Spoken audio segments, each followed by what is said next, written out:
মুসা আলাইহিস সালাম ফেরাউনের বাবুর্চিকে এক থাপ্পড় মারলেন রেগে মেগে। উনি থাপ্পড় মারছিলেন আদব শিক্ষা দেওয়ার জন্য, কিন্তু বেচারা সাথে সাথে মরে গেছে। উনি মারছিলেন আদব শিখানোর জন্য, বেচারা যে মরে যাবে মুসা আলাইহিস সালাম জানতেন না। এখন দেখে সব গুনাহ, এটা তো মরে গেছে, অক্কা পাইছে।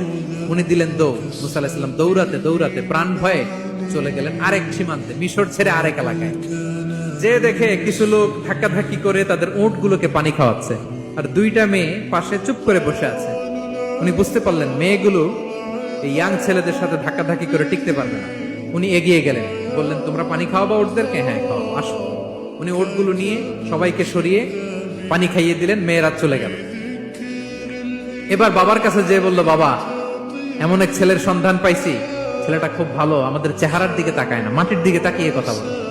আজকে এই লোক না থাকলে আমরা আমাদের উটগুলোকে পানি খাওয়াতে পারতাম না। আর ভিনদেশী লোক, আমরা চিনিও না। ইন্না খায়রা মান ইস্তাজারতাল কবিয়ুল আমিন।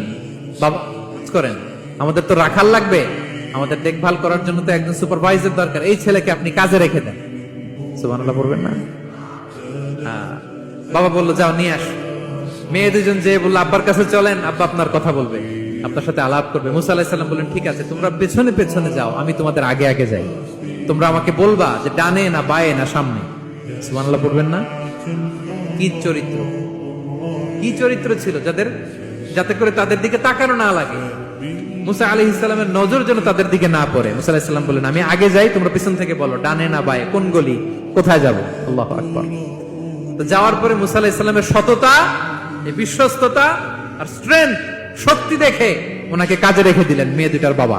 সুবহানাল্লাহ বলেন।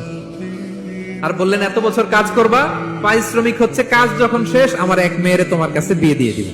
আল্লাহু আকবার। ওনারও থাকার জায়গা নাই, আশ্রয়ের কোনো বন্দোবস্ত নাই, আল্লাহ ব্যবস্থা করে দিলেন। আলহামদুলিল্লাহ পড়ে।